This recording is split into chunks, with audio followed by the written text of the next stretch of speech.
Angkatan bersenjata Ukraina kembali menjadi sasaran serangan udara.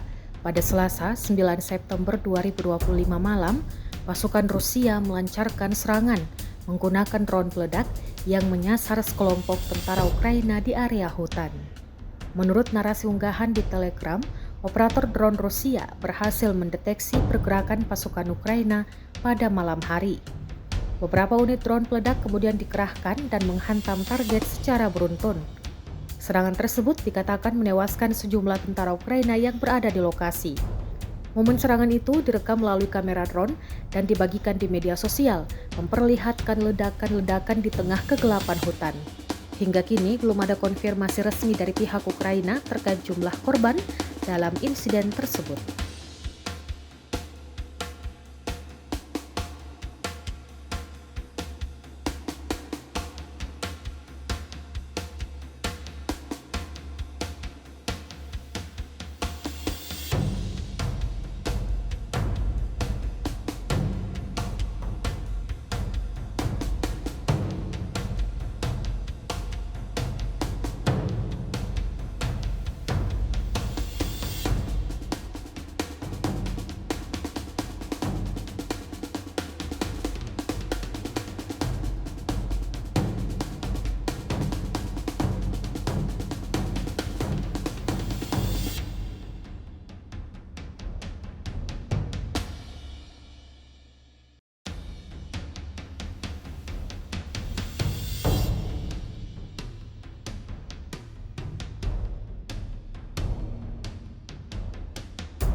Download Tribun X sekarang, menghadirkan lokal menjadi Indonesia.